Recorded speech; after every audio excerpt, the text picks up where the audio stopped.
When Origen picked up the pen, the genesis of a spiritual revolution, they claim that belief and intellect are incompatible travel companions, asserting that the heart and logic are sworn adversaries.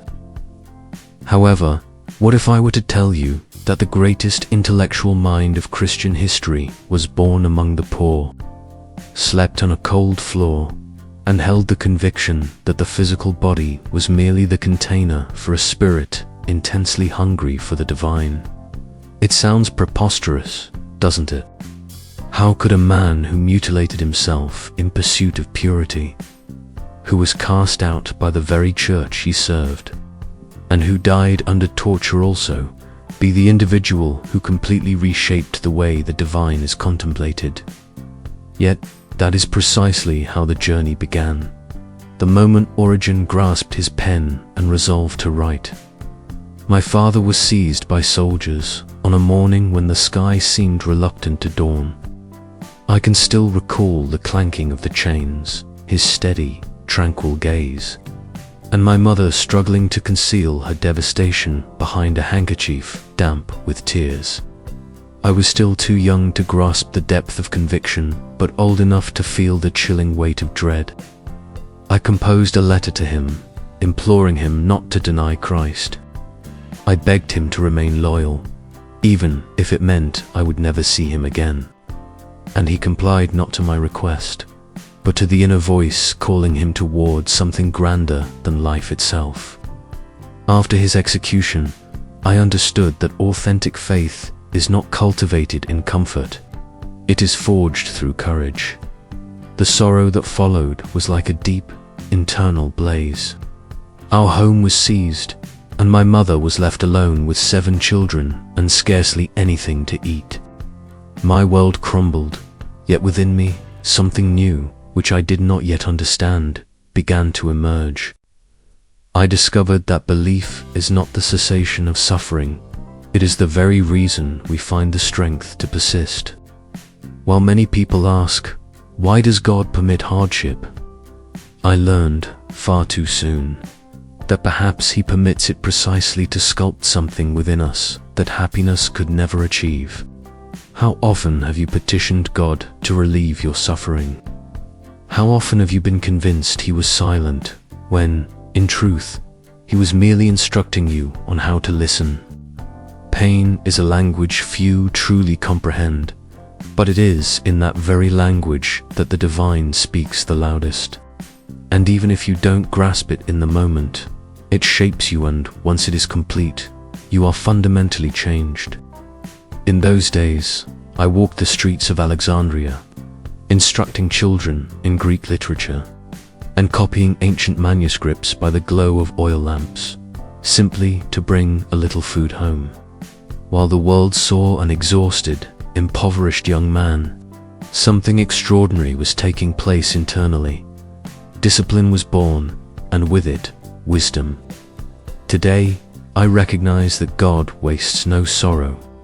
Every tear, every sleepless night, every act of injustice is transformed into raw material for a greater purpose. And if you reflect on your own life, perhaps you will perceive the same pattern. How often have the circumstances that hurt you the most been the very ones that catalyzed your greatest growth?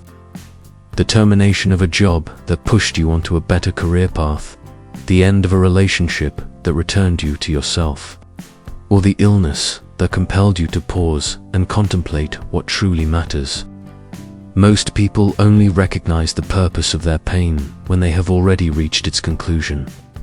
And that is why so many abandon the journey midway. In my youth, I believed that to suffer for Christ was the ultimate privilege. I longed to surrender myself to the authorities and die alongside my father. But my mother concealed my garments and prevented me. Today, I see that this was God's providence, holding me back. Because before one can die for a cause, one must first live for it. There is a truth that few acknowledge. It is effortless to believe in God when everything is going well. But when the emptiness is all you possess, that is when your faith is genuinely tested. Belief is not an antidote to suffering. It is the muscle that keeps you upright when agony threatens to drag you down. And the more it is tested, the stronger it becomes. Contemporary psychology labels this post-traumatic growth the phenomenon where individuals who endure significant loss develop elevated levels of empathy, purpose, and spirituality. I call it grace, because grace is not the absence of affliction. It is the invisible power that enables you to navigate it without allowing your heart to harden. For a long time, I questioned why God took my father but allowed me to live. Today, I understand. He left me because I needed to write, because someone had to record that faith is not the opposite of pain, but the pathway through it. And perhaps the same applies to you. Perhaps what feels like a devastating loss today is, in fact, the genesis of something that will ultimately transform not only your own life, but the lives of many others. Therefore, do not curse the pain, study it. It is a stern but faithful teacher, and if you possess the courage to learn from it, you will discover that everything that wounded you was actually the instrument God used to teach you to love, to endure, and to understand. When I recall the young boy who watched his father being led away, I realized that he did not just lose a parent, he gained a mission. And perhaps the same unfolding is happening to you right now, without your awareness. Sometimes, God allows you to pass through the fire not to consume you, but to illuminate you. And it is in the radiance of that flame that true wisdom is born. While many fled from Greek philosophical thought as if it were a threat to belief, I chose to embrace it. There was a restlessness within me that refused to be satisfied with prepackaged answers. I perceived a spark of truth in the concepts of the philosophers, even the pagans scattered fragments of the Logos itself. The divine word. How could reason be the foe of the creator of reason? This is how I began the quest for what many would deem madness, uniting human intellect with divine revelation. I wrote without pause. I was driven to comprehend what lies beyond the mere letters, what resides beneath the sound of the sacred words. Many read the scriptures and saw only narratives. I perceived hidden layers, esoteric meanings that nourished the soul. I uncovered that there is a literal meaning, yes, but there is also the moral one, which molds character, and the spiritual one, which liberates the spirit. While others stopped at the surface, I plunged into the depths. And the deeper I went, the more I realized that God does not conceal himself. He reveals himself in silence, in the spaces between the lines. But the cost of independent thinking is steep. I was branded a heretic, designated as someone who had strayed from the path. How many times did I hear that my curiosity was dangerous, that I was too presumptuous in attempting to grasp what should only be accepted through faith? And yet, I ask myself, how could I love God with my whole heart if I left my mind outside of that faith? How often, in your own life today, have you been judged for asking too many questions? How often has someone convinced you that to question is the same as to doubt? There are those who mistake contemplation for rebellion, which is why so many remain confined to ignorance. The fear of intellectual exploration is a form of captivity that binds not the body, but the spirit. I hold the conviction that God granted us the capacity for reason not to alienate us from him, but to draw us nearer. That is why I composed De Principis on first principles, an endeavor to comprehend, with both the mind and the spirit, what the heart already perceived, the divine majesty, the enigma of creation, the freedom of the human person, the breath of salvation. It was the initial attempt to systematize Christian theology, and perhaps also the most misunderstood. Today, Centuries later, I observe that the same apprehension still exists. The fear of integrating faith and reason. There are those who prefer the solace of certainty over the adventure of understanding. But blind belief does not illuminate. It merely directs. A belief that is contemplated, scrutinized, and matured is what transforms. And perhaps that is the enduring challenge, to believe with the heart, yet to comprehend with the mind. Steve Jobs famously said that the people who are crazy enough to believe they can transform the world are the ones who actually do. And I understand that sentiment well, because I was considered insane for attempting to harmonize what seemed impossible: Greek philosophy and Christianity. What many labeled a sacrilege, I viewed as a constructive endeavor. Like Moses taking the wealth from Egypt, I, too, sought to take the jewels of knowledge from philosophy and consecrate them to the service of the gospel. But I confess there were periods of profound isolation. I would look at the stacks of papyrus scrolls, at the 7 secretaries who attended me day and night as I dictated incessantly, and I would question if all of it made sense. Was I truly serving God, or simply trying to prove something to myself? In those moments, prayer was my anchor. And it was there, in the silence of scholarly pursuit, that I understood. God does not fear our inquiries. He fears only our indifference. Today, I see so many people drifting away from faith because they believe it is the enemy of science. But the opposite is true.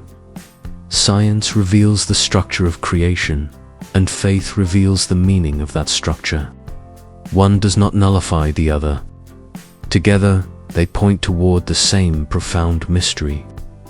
Modern research indicates that individuals who reconcile spirituality and logical reasoning possess greater emotional stability and a stronger sense of purpose. And is that not what we all seek? Meaning. I learned that thinking is not the opposite of believing. It is the path that leads us to believe with greater depth. Because when the mind is receptive, the heart understands. And when both align, something rare is born, an asterisk intelligent. Vibrant faith that does not shrink from questioning, because it knows that all truth, sooner or later, leads to the same place, God. Therefore, if there is one thing I wish you would carry with you, it is this. Never be afraid to think. Never be afraid to ask. Because sincere doubt is the first step toward genuine faith. And perhaps what the world condemned as my heresy was simply my imperfect way of seeking the infinite. There was a period when I was convinced that to achieve purity of the soul, one had to utterly silence the body. I carried Jesus' command about being chaste to an extreme, and, driven by a zeal that blended belief and apprehension, I decided upon the unthinkable. I castrated myself. In that instant, I believed I was conquering temptations, liberating myself from an inner adversary that had plagued me since youth. But what I failed to realize was that the actual confinement was never in the flesh, had always resided in the mind. For many years, I lived a life of severe austerity. I slept upon the frigid ground, wore only a threadbare cloak, ate sparingly, and spent my nights in devotion and study. I believed that by doing so, I would quiet my passions and that, somehow, God would regard me with greater affection. But a war raged within me. The silence of the body did not extinguish the commotion of the soul. It is easy to silence the external world. It is immensely difficult to soothe the tumult that dwells within us. How many times have you attempted to distance yourself from something, believing the problem was external, when, in fact, it traveled with you on the inside? The truth is that fear was my genuine jailer.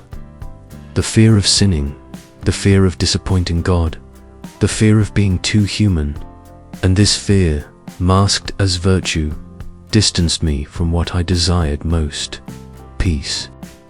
Today, I understand that many people are held captive by the same type of fear: the fear of making mistakes, of being insufficient, of failing to meet the expectations of others and, most significantly, the expectations of a God they imagine to be severe and distant. But fear is a tyrant disguised as a protector. It convinces you that it is safeguarding you, when in reality, it is preventing you from living.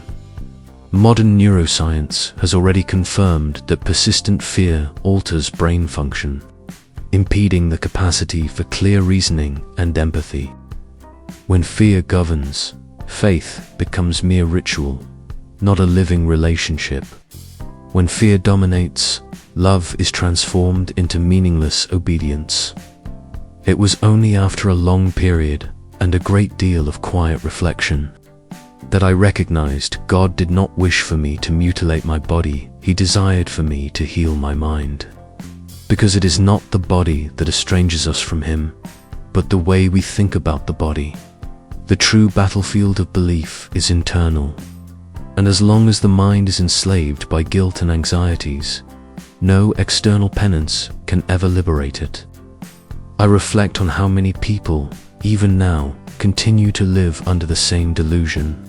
People who strive to appear flawless, who smile in their social postings while carrying an exhausted soul, attempting to earn a love that is already freely given.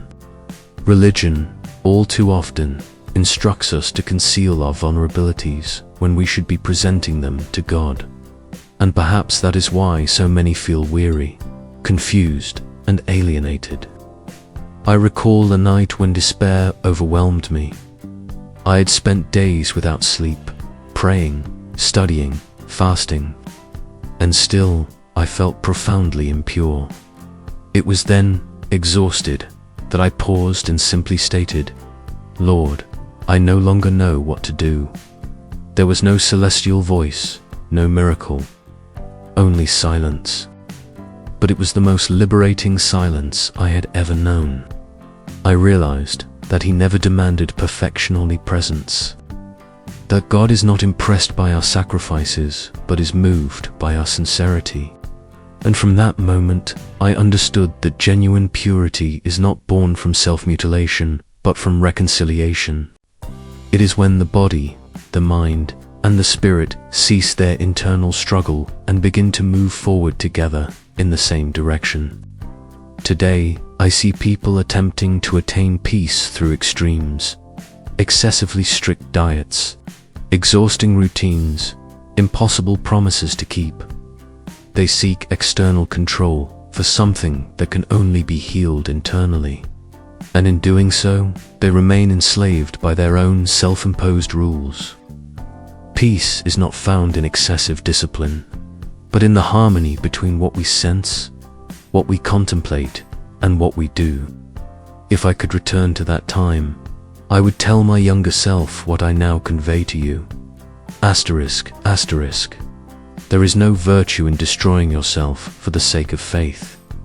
Asterisk, asterisk. God does not want your pain. He wants your wholeness. He does not delight in your suffering, but in your awakening. And when you grasp this, something changes forever.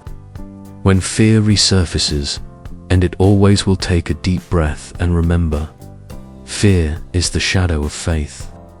It only exists because there is light. So, instead of fighting it, walk with it until the light becomes more powerful, and you will see that freedom is not found in denying who you are, but in accepting your complete self before God. This was the lesson that set me free. Purity is not the absence of temptation. It is the presence of awareness. And when the mind is reconciled with the body, the soul finally finds rest. I was excommunicated. The words echoed like a sharp blow. Origen, outside the communion. For an instant, everything I had meticulously built, the studies, The volumes, the long nights of prayer and writing seemed to collapse before me. I, who had consecrated my life to the pursuit of truth, was now regarded as its adversary. The irony cut deeper than any blade. The pain is not in being rejected by the world. It is in being rejected by those who swore to love the same God you do. I was branded a madman, a traitor, a heretic, all because I dared to think. All because my faith could not be contained within the narrow walls of a single interpretation. But who among us has not been misunderstood when trying to be truthful? How often have you been judged for articulating something too genuine, too profound, too different? It is a peculiar thing people ask for the truth, but when it arrives, they reject it because they prefer the comfort of delusion. During the days that followed my excommunication, I experienced what many refer to as divine silence. Loneliness became my constant companion, and it was in that desert that I discovered a truth that permanently altered my perspective on faith. Asterisk, asterisk, the truth does not require defenders. It merely needs to withstand the test of time. Asterisk, asterisk, and time is God's courtroom. I became a target of persecution. I was arrested, brutally tortured, and sentenced to die at the stake. My body ached, but what truly bled was my spirit. I had surrendered everything out of love for the church, and now it treated me as an outcast. Nevertheless, even in the face of agonizing pain, an unquenchable flame burned within me, a silent certainty that sooner or later, that which originates from love does not perish through hatred. Today, centuries later, I see how this narrative repeats itself. How many people, in our own time, are silenced because they speak what others are unwilling to hear. How many are afraid to stand up for what they believe due to the judgment of others. The truth, even today, remains too costly for those who prioritize approval over conscience. I could have held my tongue. I could have retracted everything I wrote, begged for forgiveness simply to be welcomed back. But I did not. And perhaps that is what has kept me alive in history, the courage not to retreat when the price of truth became overwhelmingly high. You see, no one achieves immortality without first enduring isolation. Consider Galileo, who was compelled to deny what he observed in the heavens to save his life. Or Martin Luther King Jr., who faced hatred and violence for his belief that all people deserved equality. Or Van Gogh, who was labeled insane while painting the colors of eternity. All of them were judged, mocked, rejected, and yet time vindicated them. The truth always finds a way to re-emerge. They called me a heretic, but if my heresy was believing that the love of God is greater than fear, then I accept the title with gladness. For I believe that the error is not in seeking to understand, but in abandoning the quest for understanding. Today, I see so many individuals bending to the opinions of others, trying to tailor their convictions to fit the preferences of the crowd. But conscience is the most sacred altar that exists, and to betray one's own conscience is tantamount to extinguishing the light of the soul. That is why, even under torture, I refused to renounce what I believed. Not because I was fearless, but because I discovered that truth is more potent than the fear of pain. When the emperor died and I was released, my body was frail, but my mind was free. I passed away a short time later, but not in despair, passed in peace, because I understood that the truth does not need to be accepted to be real. It simply is. And that is why I tell you, do not be afraid to be faithful to what is true within you, even if the entire world tells you otherwise. Being accepted is easy. Being true requires courage. And, in the end, It is that courage that transforms people into legacies. If you ever doubt the worth of your own voice, remember this. When I was writing in silence, uncertain if anyone would ever read my work, God was already reading. Perhaps no one understands you now. Perhaps they will mock you, isolate you, judge you, but keep going.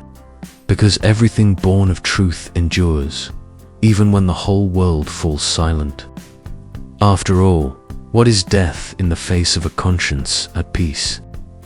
I was excommunicated by the earth, but welcomed by heaven. And when I closed my eyes for the final time, I realized that what the world had called a condemnation, God had transformed into a coronation. And if there is one core idea I want you to retain from this video, it is that truth and faith are not born from the absence of pain, but from the courage to remain faithful when everything seems to be collapsing. That is how I lived. And that is how every soul grows. One step at a time, one decision at a time, one act of faith amidst genuine doubt. Wisdom is not a final destination, it is a journey. And if you have made it this far, it is because you are currently walking that path. Now, the next stage awaits you just there in the video that is currently appearing on your screen. In it, you will ascend yet another step on your own journey of understanding and discover how to become 1% better than you are right now. If this content resonated with you in any way, I invite you to support the channel with the thanks. Feature your contribution ensures that more people receive messages like this. And if you wish to be part of a community that strives to grow in belief, consciousness, and purpose, become a channel member. By doing so, you will receive priority access to upcoming videos and be part of something larger. I thank you from my heart for walking with me this far. I will see you in the next video, and remember, every word that changes the world begins within a heart that is willing to listen. I await